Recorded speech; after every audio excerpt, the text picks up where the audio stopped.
Kemi sot një intervistë ndryshe pasi dhe i ftuari është tepër special, bëhet fjalë për ish kreun e Këshillit të Lartë të Prokurorisë, avokat, jurist. Faleminderit shumë zoti Alfred Balla që jeni me ne dhe për not ftesën tonë. Faleminderit, kënaqësia është e imja. Ju keni një aktivitet gjatë në fushën e drejtësisë që ka datuar shumë herët. Neve do e nisim në vitet 90, padyshim ju keni qenë asaj kohe edhe student i dhjetorit. Si kujton ato vite? Protest që solli edhe këtë ku jemi sot, demokracinë. Më ke kthyer shumë vite pas, në fakt me nostalgji. Ne ishim student vitit fundit të drejtësisë në 90-ën, pasi unë përfundova studimet në 91-shin, dhe si gjithë studentët e asaj kohe, i përfshirë me shpirt dhe me zjarr në atë lëvizje studentore. Sa që mund them edhe në ato aktet e para të krijimit të lëvizjes studentore, pjesëmarrës goxha aktiv. Ishte momenti shumë i bukur që brezi i ri, themi, sidomos studentët e asaj kohe, arritën të dilnin mbi ato skemat e pushtetit që tashmë po binte. Dhe na ra shansi historik që t'i përjetonim, të ishim aktor, po dhe ti përcjellnim edhe brezave që do të vinin. Kuptohet, kanë kaluar më se 3 dekada dhe sot në njërë kur bëjmë një rezume të gjithë aktivitetit, gjithë asaj lëvizje, pyetja është, a ja vleti bara qërani, thot populli. Me thënë drejtën, Shqipëria ka bërë hapa përpara në fushën e demokracisë, të pluralizmit, të pronës private. Mbase nuk jemi në ato stade ku ne kërkonim dhe me thënë drejtën ato vite ishim dhe të rinj, 20, 21, 22 vjeçar ishin studentët, dhe ndërronim që do ishim shumë shpejt pjesë e Europës. Keni parasysh asaj Europe që ne vetëm ta mendonim, do anatemoheshim, do përndiqeshim, jo ta përçonim, jo ta transmetonim apo edhe me njëri tjetrin ta mburrnim, do ishe pjesë e veprës penale, agitacion dhe propagandë asaj kohe që për hir të vërtetës shqyr që kaloi goxha mirë ajo periudhë dhe jemi në një stad ku fjala e lirë, demokracia, domethënë është bërë pjesë e përditshmërisë shqiptarëve. Tua them fëmijëve sot që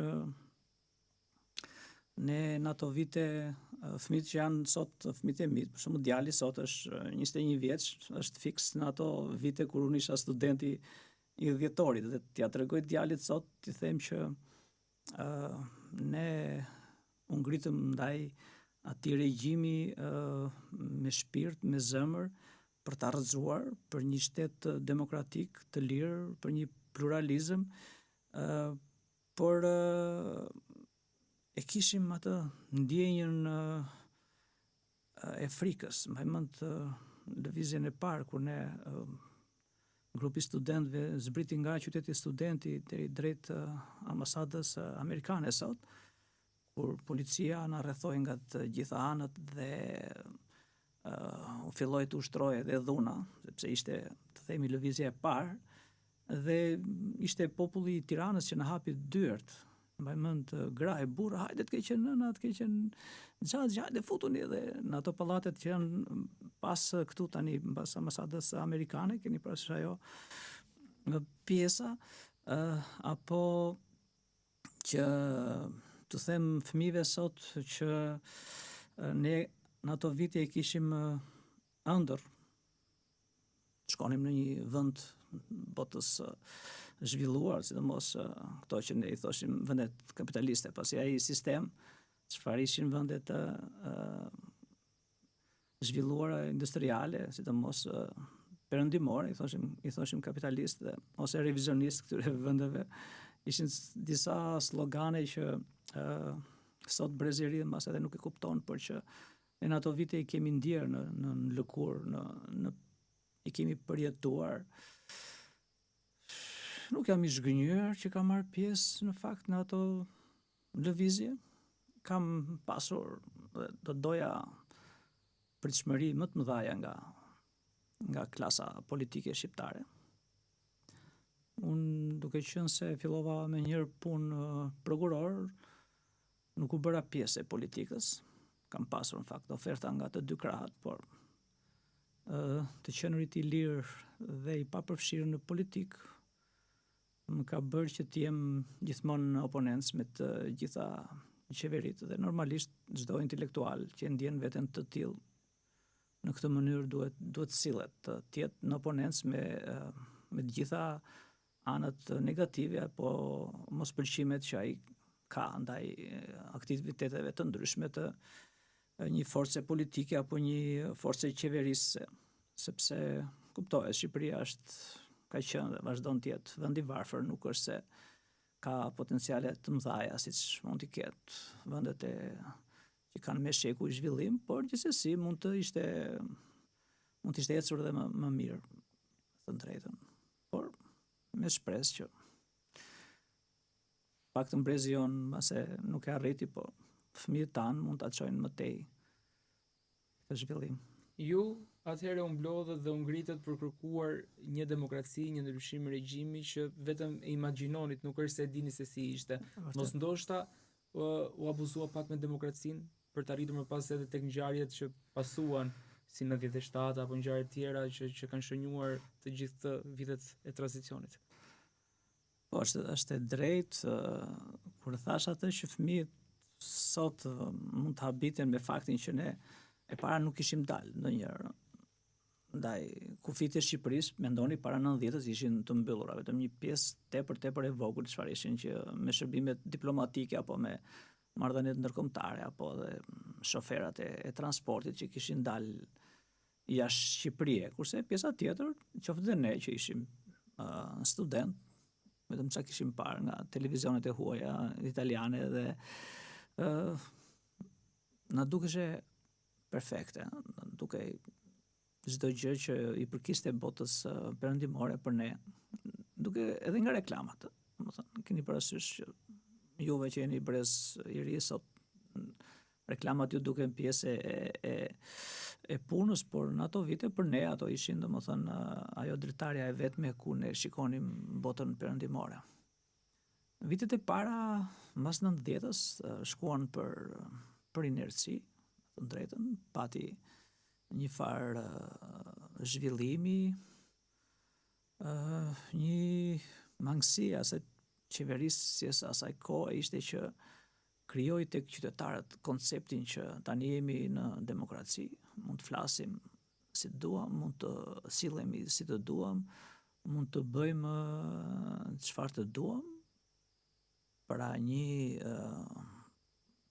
popull i cili ishte mbajtur për gati që nga 44 për 45 vite nën thundrën e regjimit komunist, një moment u çlirua nga këto vargonj të themi dhe ishte në ndërgjegjen e tij për të sjell, për të gjetur, për të komportuar me mënyrën se si do ta shijonte këtë liri. Disa keni parasysh me ato ikjet e para, një pjesë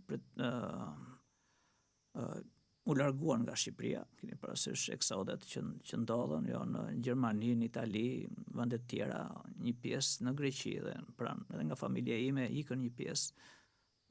Motrat, vllai u larguan në Greqi, zgjodhen një vend europian për të jetuar. Unë për fat nuk jam larguar nga Shqipëria këto 35 vite dhe pretendoj që e njoh mirë realitetin shqiptar, me të mirat edhe me të këqijat që ne kemi kaluar, njoh mirë mangësitë e pushteteve, njoh mirë tolerancën e vogël apo të të madhe të pushteteve në momente të caktuara për hir të mbajtjes pushtetit, për hir të kapjes pushtetit apo dhe për hir të qenurit oportun me qytetarët, të cilët njëherë në 4 vite thërriten për të votuar. E kësaj më kujtohet që e dini që ngjarjet e 97-s patën si paranisje ato lëvizjet e qytetarëve, sidomos të Lushnjës, ku unë isha qytetar, banoja në ato vite dhe për revoltën ndaj skemave piramidale që u krijuan. Keni parasysh këto disa skema piramidale të cilat nuk ishin logjik ekonomike. Qytetarët dorëzonin, të themi, 2 lekë dhe mas 3 muajsh do merrin 6 lekë, pa punë, pa i vënë në shërbim të qarkullimit. Ajo ishte një skem që shikoja atëherë qytetarët që u pëlqeu, me thënë drejtën. Jo se shqiptarët vetëm, po kam idenë, duke parë këto vitet e fundit, që shpesh prej këtyre skemave bien edhe qytetarët vendeve të Europës perëndimore. Shikoje, të themi, në qytetet e Shqipërisë në ato vite, të gjithë pretendonin të fusnin lekët me fajde në këto firma piramidale, filluan të shisnin shtëpi, baktit, e të shikoje lokalet ishin kështu full, edhe nuk pinte njëri më rakie, konjake, këto fernet, po vetëm atëre Campari, whisky, kështu nga këto pijet që sa kishin filluar të hynin, dhe njerëz që luteshin aman më gjeni një, se nuk ishte aq, kishte shumë dyndje në këto firma, saqë edhe radha ishte madhe. Keni parasysh që duke filluar nga Tirana, çdo qytet, po dhe në Lushnjë sidomos. Dhe kur një moment qeveria e goditi dhe u arrestuan drejtuesit e këtyre skemave, u bllokuar një pjesë e madhe e monedhave që ishin, themi atëre, lek, marka, ishin këto dramia dhe liretat, dhe një pjesë e madhe e qytetarëve, kuptohet, i humbën, gati më shumë se gjysma e qytetarëve i humbi, sepse normal nuk ishte asnjë logjike ekonomike që ti nga hiçi të merrje 3 fishin e parave që kishe depozituar. Dhe kjo ishte shkëndija e parë që solli ato revolt, që u ngrit populli i Lushnjës, pastaj u përkra nga populli i Vlorës e tjerë, qytetet e tjera me radhë, që nisi çarja e madhe ndaj pushtetit.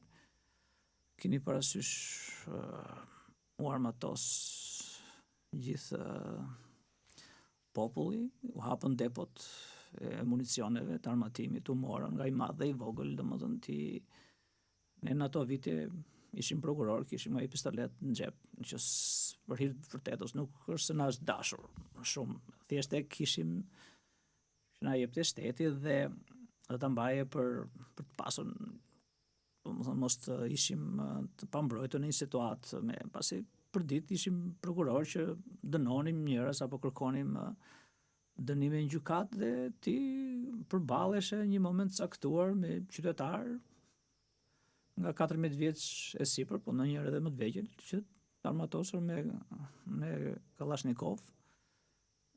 Depot shqiptare në ato vite kanë pasur për hir të vërtetës shumë Kalashnikov, kanë qenë plot, dhe gjithë ti shikoje, edhe ajo pistoleta jote e vogël në xhep ishte mirë ta hiqe fare, sepse përpara Kalashnikovit apo mitrolozit që u pajisën një pjesë e shqiptarëve apo armatimit pafund, që ne edhe kur i kishim ato armë, duhet i luteshim shefave të armatimit, lutem më gjejnë ndonjë fishek, sepse i kishim me inventar, kurse qytetarët filluan një luftë me hajrin. Domethënë, ne nuk mund të flinim në ato vite gjumë, sepse do ishin në breshëritë e qindra armëve që qellonin në ajër kot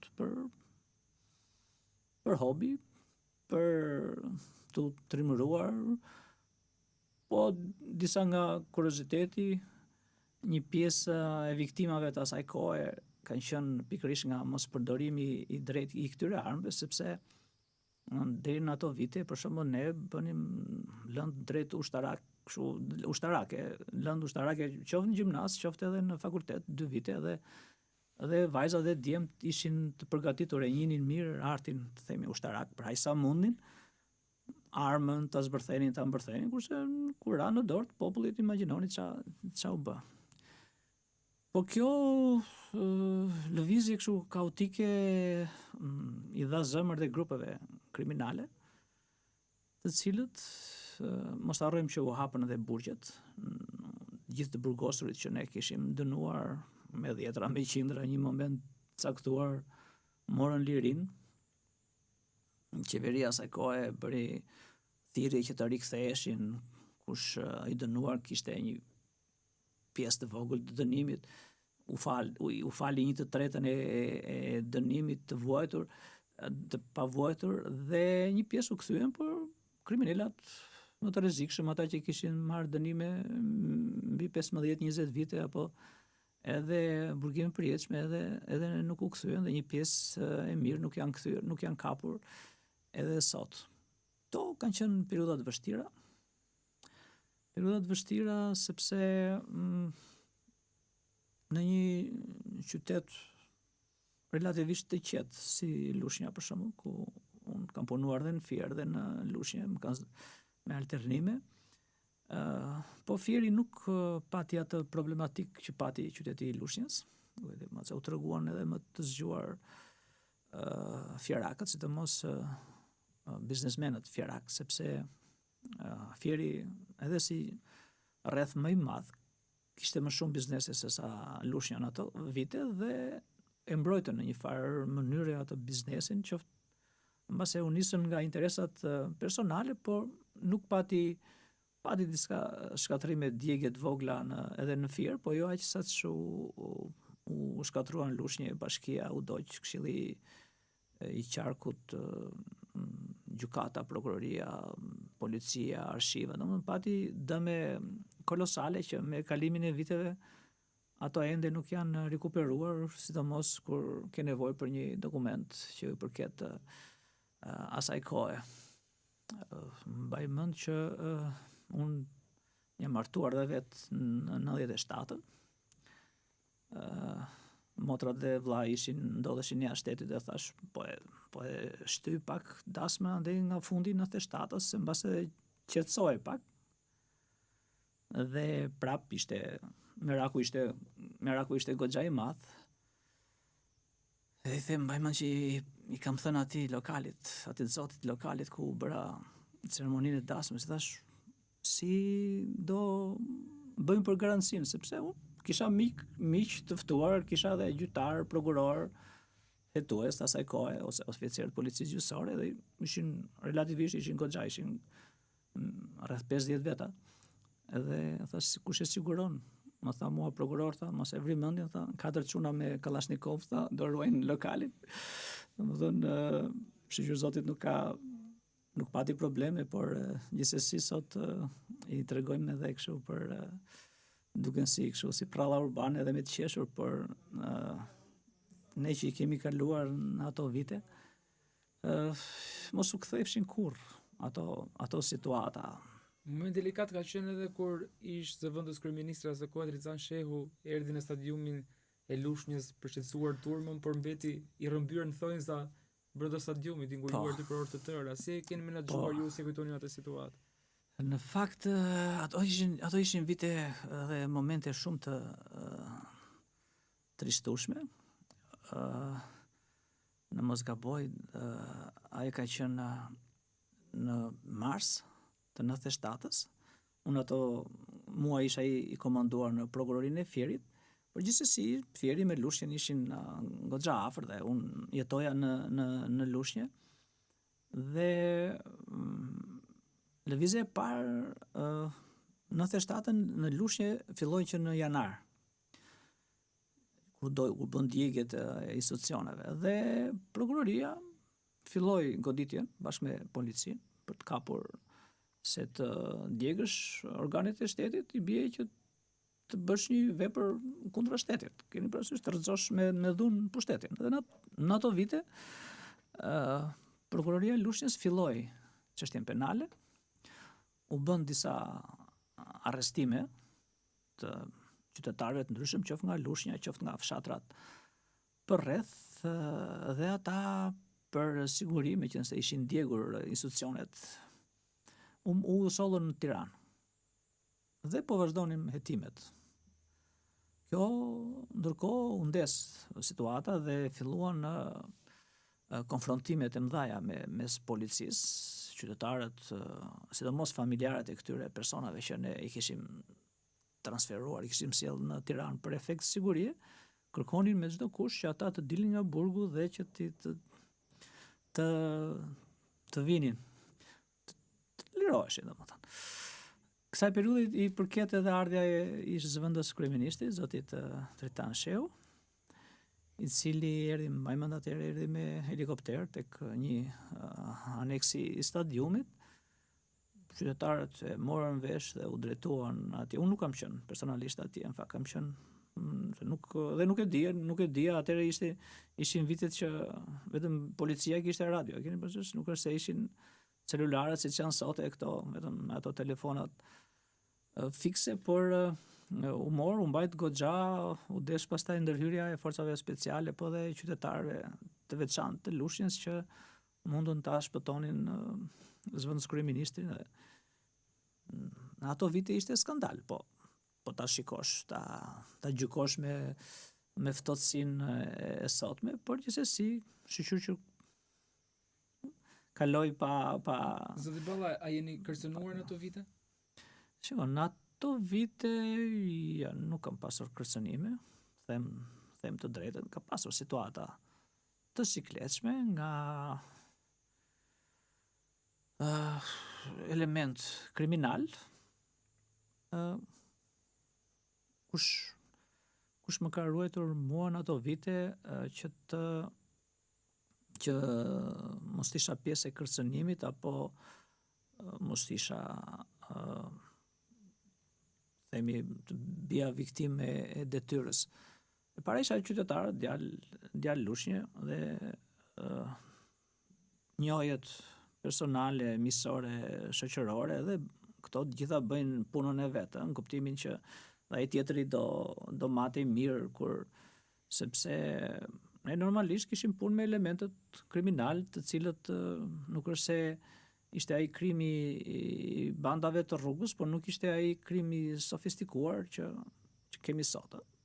Ta themi edhe këtë gjë, por vija re që në elementet që kanë vepra penale, themi kriminal, sepse mua nuk është se më pëlqen shumë ky titull, sepse njeriu ne duhet ta titullojmë të tillë në momentin që ai dënohet me një vendim të formës prerë, dhe duke parë që kalojnë shumë vite nga momenti që një person arrestohet derisa ai titullohet me vendim të formës prerë kriminal apo kundërvajtës apo apo dënohet, kalon një periudhë gjatë dhe gjithsesi shikoja që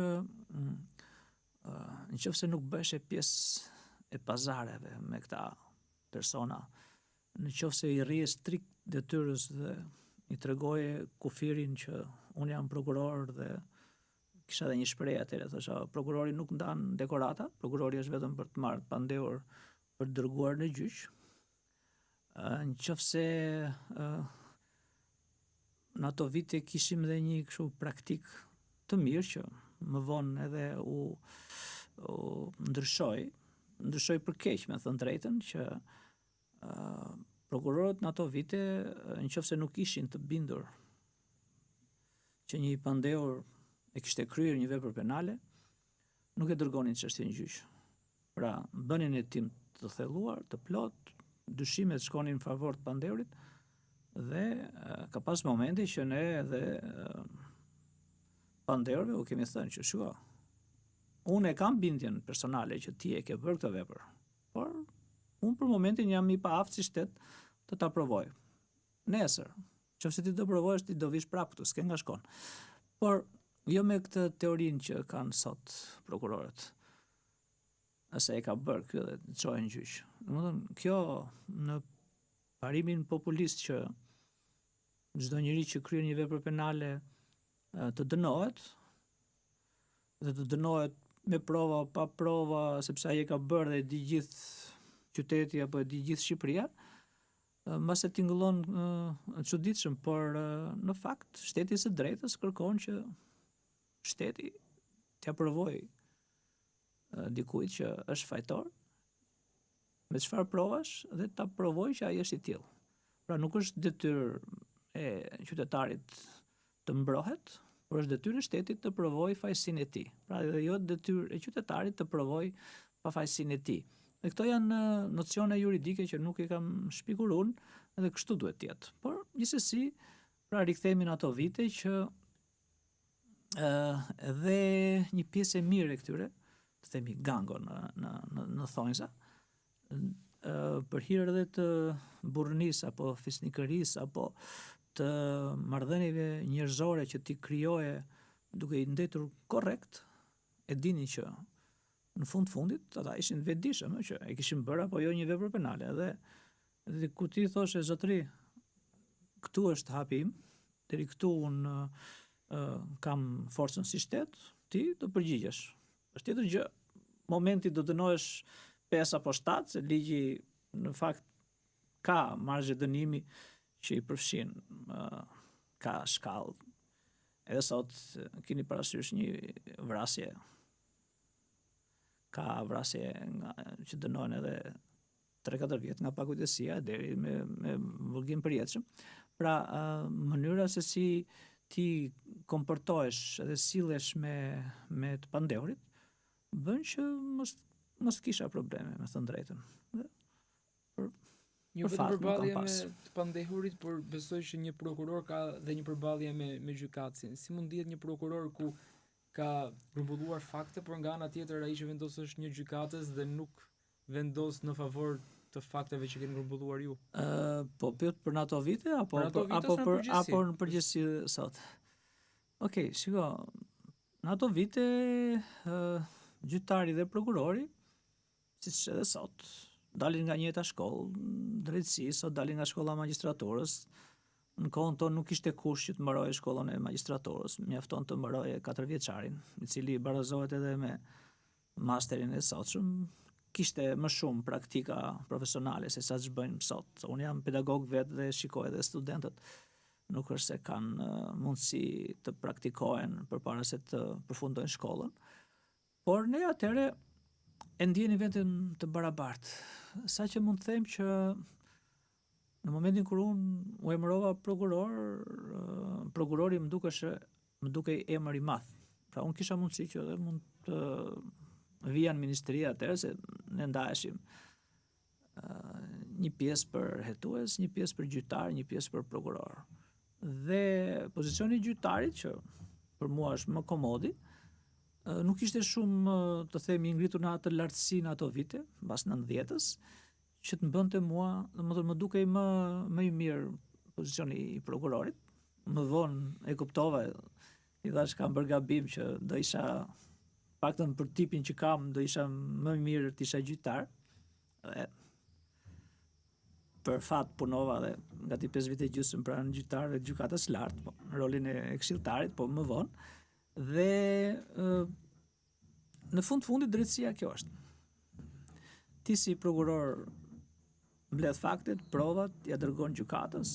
Në fundit ai është arbitri që do vlerësoj ke drejti apo ka avokati me palën mbrojtëse. Domethënë, kjo është, nuk ka nevojë për prova të tjera apo nga Shqipëria apo nga shtete të tjera. Kjo është prej shekujsh. Domethënë janë formula që në drejtësinë e botës këto funksionojnë dhe kanë funksionuar dhe do të funksionojnë.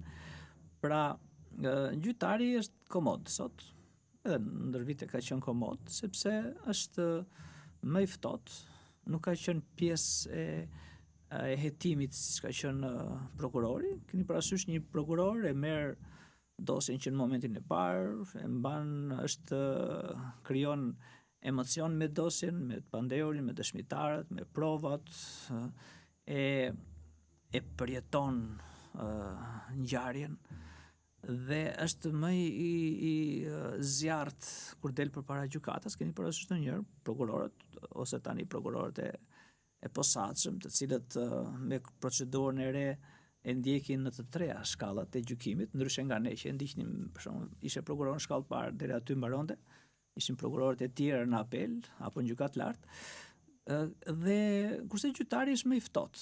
Dhe normalisht duhet të jetë i tillë, ndër kur u zgjodha në Këshillin e Lartë të Prokurorisë, patëm rastin na vinin kështu prokuror, gjyqtar të huaj, dhe më kujtohet një prokuror amerikan, ai ishte i Floridës, kishte rreth 400 prokuror që i kishte në jurisdiksionin e vet, dhe po i thosha prokuror, çfarë ndodh në Amerikë nëse një prokuror merr pafajësi në një çështje, po më shikonte. Zoti Balla, pse më pyet? Po thash, po më duhet ta di çfarë ndodh me. Po asnjë gjë tha. Në fundit roli i prokurorit kjo është të ngrej akuzën, sa më i aftë është ta provoj atë akuzë, po nuk u provua, më fal. Tash po, e di ti thash çfarë u bëjmë ne prokurorëve këtu nëse marrin në një pafajësi? Pra, flasim për pafajësinë profesionale, nuk po flasim që të shitet prokurori, të shesi provat edhe të japi pafajësi dikujt që nuk e meriton.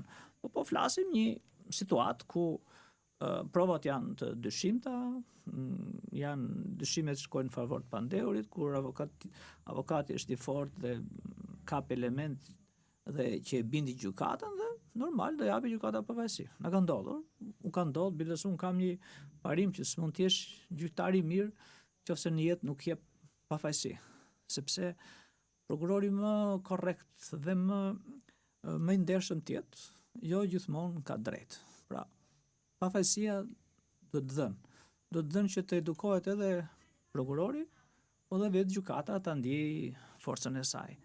Kuptimin pastaj kanë ato momentet, shkallat e ankimit, në apel, në gjykatë larte, ku diun kushtetuese. Sot shkojnë deri në Strasburg, por në përgjithësi, pra, komod është të jesh gjyqtar. Të gjitha sistemet. Më fal, të jesh gjyqtar në një periudhë normale, jo si këtë anormale që kemi ne 10 vite po endemi në Shqipëri. Të gjitha sistemet në ato vite deri më sot kanë kaluar përmes një tranzicioni. Padyshim edhe sistemi i drejtësisë ka kaluar në të tillë, por a i keni ndjerë të paktën pas viteve 97 deri sa u bë procesi i vettingut, presioni politik? Presion, ja. Unë e kam thënë edhe një herë, unë do ta ndaja drejtësinë shqiptare, të paktën nga 90-ta e këtej që e njoh mirë, nga vitet 90 deri tek 2000 u punua drejt. Ishin vitet e reformës madhe, u bën kodet e reja penal, procedurës penale, civil, procedurës civile, u morën sistemet më të mira të drejtësisë perëndimore, u pati lëvizje dhe atëre që keni parasysh që u bë kursi i përshpejtuar i drejtësisë, që u morën dhe element me një kurs 6 mujor të shpejt për të plotësuar nevojat e drejtësisë, por eci drejtësia dhe relativisht punoheshe drejt dhe ndershëm. Mbas 2000-shit, deri në vitin 2015, pra një 15 vjeçar, nuk është se drejtësia shkëlqeu, për hir të vërtetës, unë kam qenë i pranishëm, e kam ndjerë qofsi unë një pjesë kam punuar edhe në kryeministri, por edhe si avokat, edhe kur isha në gjykatë lartë, shikoja që element të themi korruptiv vëreshin mes gjyqtarëve dhe prokurorëve. Politika në këtë 15 vjeçar zgjodhi një pozicion të tillë që në heshtje i thoshte drejtësisë që unë nuk po të gacmoj, dhe drejtësia në heshtje apo me vendime i thoshte politikës që unë nuk po të gacmoj, dhe ecën të dyja në një simbiozë që degradoi në faktin që humbi ai besimi qytetarëve ke drejtësia, dhe lindi kjo nevoja e reformimit drejtësisë mbas vitit 2016, që ne sot si vjet mbushim për fat keq 10 vjet dhe nuk është se kemi bërë gjën më të mirë të mundshme. U fol shumë për sistemin e vettingut, por sistemi i vettingut a pastroi gjyqtarët dhe prokurorët e korruptuar? Shiko, vettingun unë e njoh mirë sepse njëja elementet, shumicën paktën e gjyqtarëve dhe të prokurorëve që ishin në sistem, një pjesë të madhe të personave që u morën apo që po merren me pastrimin e sistemit të drejtësisë, njoh mirë ata që kanë kaluar dhe ata që pjesën që ka dhënë dorëheqje dhe pjesën që nuk e ka kaluar. Me bindje them që 20% e gjyqtarëve dhe të prokurorëve janë shkarkuar padrejtësisht nga sistemi. Siç mund të ketë edhe 1% gjyqtarësh dhe prokurorësh që e kanë kaluar padrejtësisht. Kjo është mendosh që sikur të shkoj 30-40% marzhi i gabimit është katastrofë. Është katastrofë dhe po ndihen sot pasojat. Nuk është në ato vitet e reformës këta që u morën me drejtimin e ndërkombëtarëve, partnerëve tanë, qoftë europian, qoftë amerikan, u nisën për të bërë më të mirën, por e vërteta është që nuk u bë më e mira, mbas edhe formula nuk ishte më ajo më idealja. Kuptohet që ne nuk mund të prisnim nga ndërkombëtarët të na zgjidhnin dhe të na tregonin se kush ishin hallet më të mëdha të drejtësisë tonë që ne i kishim. Ne që ishim prej vitesh në sistem që e kishim prekur drejtësinë me duar që nga shkalla e parë deri në gjykatë lart, nuk është se na pyeti njëri, me thënë drejtën, u përzgjodhën nuk u mor vesh se si u përzgjodhën ata element që hartuan të themi mënyrën se si do të bëhesh reforma, mënyrën se si do të bëhesh e vettingu. Unë mund të them për shembull që tek vettingu nuk është zbatuar kushtetuta, as ligji aktual i vettingut që thot qofse Fredit, i cili kontrolloi me të ardhurat që kishte ndër vite, duhet të kishte 5 lek, dhe Fredit nga kontrolli i dilin 2 fishi, 10 lek, Fredi nuk largohej nga detyra. Ky element me dashje, pa dashje, nuk e di nga se u nisën organet e vettingut, nuk e zbatuan për askënd. Pra, janë larguar nga sistemi prokuror, unë mund të numëroj me 10 edhe gjyqtar të shkëlqyer të sistemit për shuma të vogla, idiote, që ti nuk mund të largosh një person që ka 20-30 vite në sistem, sepse nuk ka mbajtur mirë llogarit ndër vite dhe i kanë dalë 10.000 apo 5.000 apo edhe 3.000 euro që nuk i rakordonin. Po ky rakordim nuk është se ishte ai ideali, po ishte rakordim i bërë nga disa njerëz që morën disa ekspert dhe i bën radiografinë e gjithë gjyqtarëve dhe prokurorëve dhe të këshilltarëve ligjor për të vendosur mbi fatin e tyre. Pra, trupa administrative ndërhyn mbi trupën gjyqësore. Domethënë që këtu fillonte disniveli. Pra, nuk ka mundësi që një trup administrative të kontrollojë një trup gjykatës kushtetuese, gjykatës lartë, gjykatës së apelit, prokurorinë e përgjithshme apo tjerë, apo dhe prokurorë e gjyqtarë që kishin vite. Njësesi, ky gabim u bë, është aktualitet dhe është për të ardhur keq që një pjesë e mirë pra u larguan padrejtësisht. Nuk kam besim ke Strasburgu se mund të ka bërë 1-2 vendime Strasburgu për hir të asaj qasjes që kjo lloj reforme pati mbi emrin e Këshillit të Evropës, ata si gjykat janë pjesë e këtyre strukturave dhe duan apo s'duan ajo e pandërgjeshmja e tyre bën që ajt bollu morën me këta shqiptarë, se po të ndjekin standardet që kanë ndjekur për gjithë qytetarët të Europës perëndimore, i bie që shumë nga këta gjyqtarë dhe prokurorë të larguar padrejtisht duhet të rikthehen në sistem. Duhet të rikthehen jo se do fredi, por e meritojnë, sepse vendi ka nevojë për ju po e shikoni, mase si ka rënë në raste që të keni një proces sidomos civil ose administrativ në gjykata, prej vitesh qytetarët lëngojnë nëpër dyert e gjykatave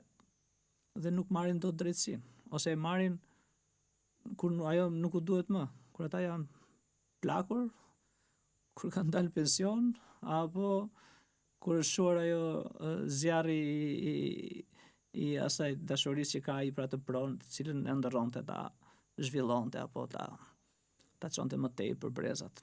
Kjo është e trishtueshme. Ju thatë që qytetarët e humbën besimin tek drejtësia me të drejtë, por tashmë e kanë besimin tek drejtësia? Shiko, kjo ishte pika e parë që inicioi fillimin e reformës, ishte pikërisht kjo, që qytetarët kishin humbur besimin ke organet e drejtësisë, gjykatë, prokurori. Pyetja me drejtë është, po sot, mas 10 vitesh, a kanë më besim qytetarët e drejtësia? Unë nuk është se kam për sondazhe, po të paktën çfarë shoh apo si e perceptoj, ose sondazhet që bëjnë mediat e ndryshme, është që sidomos tek organet, tek prokuroria e posaçme dhe GKK-ja ka një perceptim të ngritur të besimit qytetarëve tek këto organet, për vetë goditjen që ato kanë bërë në element të themi të pushtetit, në të gjitha krahat edhe në të gjitha nivelet. Por ai besim do vite të rikthehet. Ndonjëherë jam skeptik, a e ka pasur ndonjëherë qytetarët shqiptarë besim ke drejtësia ndër shekuj? Nuk besoj. Po gjithsesi nuk pretendojmë që të kemi 100% qytetarëve që të kenë besim. Këtë e them edhe nga ana juridike, sepse normal gjykatë drejtohen dy palë. Dhe pala që humbet gjyqin, normal që edhe sikur të jetë i bindur që drejtësia ishte e kulluar, thotë unë e humba gjyqin se kjo është drejtësi e korruptuar, kjo është drejtësi që nuk di të japi zgjidhje, nuk isha drejt. Po dhe pala në proceset penale, do themi, i pandehur, i familjarët, gjithmonë janë pa kënaqur, jo më dënoi shumë, jo ishte me faj, jo pa faj, gjithmonë, dhe kjo përqindje bën atë që mos pretendojmë që të arrijmë në nivele mbi 60-70% për të besimit qytetar. Kjo do ishte ideale dhe nuk besoj nuk ndodh në asnjë vend të botës. Nuk është se edhe në kohën e Enverit, ai besim që ne pak prindërit tanë mund të kishin ke drejtësia, ishte i trysnuar, ishte i detyruar me forcë, doja apo s'doja ti do kishe besim, sepse i vetmi vend ku do përplasje kokën ishte gjykata apo prokuroria ose hetuesia asaj kohe. Kurse sot ka dhe forma të tjera, domethënë ti mund të zgjedhësh ti drejtohesh një personi që mund të ndihmojë që të jetë, që siç mund të jetë ndërmjetësi, ose mund të drejtohesh avokatit, i thua, mund të hysh ndërmjetës mes palëve që ne të pajtohemi se nuk ja vlen të bësh 10 vite gjyq dhe në fund të shkosh atje tek ajo zgjidhje ku ti mund ta bësh me një deklaratë notariale apo me një akt notarial. Kjo do vetëm vullnet, do dhe dëshirën e palëve, do dhe kuptohet, do dhe zgjuarsi, sepse ti mund të jesh në problem dhe gjyq mund të bësh dhe me vllajën edhe me kushëririn e parë apo ku diun. Ne shikojmë, keni parasysh këto problemet e pronave sa na kanë sjell kaq shumë edhe pasoja dhe edhe viktima. Dhe vetëm një vullnet i mirë ka bërë që ato mos të zgjidhen shpejt. Dhe njerëzit arrin dyerve të gjykatës, paguajnë avokat, ekspert, pafund, shkallpar, në apel, gjykat lartë, fillojnë çështjet prishen nga e para, kthehen përsëri në shkallë të parë, në apel, gjykat lartë, vjen kushtetuese. Kam pas dhe unë dhe raste edhe në Strasburg, i kemi çuar si avokat, e tani që po e ushtroj. Nuk është zgjidhje, po është zgjidhja e fundit. Pra, gjitha të problematik që ti si qytetar ndesh çdo ditë me administratën, në marrëdhëniet me njëri tjetrin, me farefisin, me kryeqërinë, me shoqërinë, atë pakujdesi që ti e sjell në marrëdhënie, do, kjo gjitha dekanton në gjykatë. Kështu që gjykata është dera e fundit para se të shkojmë ke. Zoti Balla, ju e thatë që e përmendët SPAK-un, strukturën e posaçme antikorrupsion, një strukturë që ka disa vite që operon në vendin tonë dhe shquhet për disa aksione që ajo ka ndërmarrë, por ka pasur edhe disa ankesa, le të themi, nga ish krerë të saj, prokuror tashmë, si zoti Altin Dumani, që shprehi se mandati për një kryetar në SPAK, për drejtimin e strukturës, është i pakët 3 vite, po ashtu ne shohim që edhe 3 vite tjera mbaron dhe mandati 9 vjeçar për prokurorët që janë në SPAK. Mendoni që duhet të ketë një formulë tjetër, është një afat i cili është i shkurtër për një punë, duke qenë se edhe dosje zgjasin ndër vite, çfarë do ndodh me SPAK-un pas 3 vitesh, do vinë prokurorë të tjerë? Si funksionon? Aktualisht mandati i tyre është 9 vite. Nuk është mandati i shkurtër. Mendosh që në 9 vite kemi edhe mandatin e antarit gjykatës kushtetuese, antarin e gjykatës lartë. Pra zgjedhur ky lloj mandati me përjashtim të gjyqtarëve, të cilët janë zgjedhur, po themi, derisa të ekzistojë ajo strukturë. Pra ndryshimi i prokurorit me gjyqtarin e posaçëm është që gjyqtari i posaçëm arrin detyrë derisa të shkrihet gjykata, prokurori do arrin me një mandat 9 vjeçar. Është kjo formula më e mirë e mundshme? Unë këtë nuk di ta them, po besoj është nisur ligjvënsi nga fakti që ka shumë prokuror që nuk e kapën dot, themi, momentin për të bërë prokuror të posaçëm, pavarësisht se kishin dëshirën, por nuk plotsonin vitet.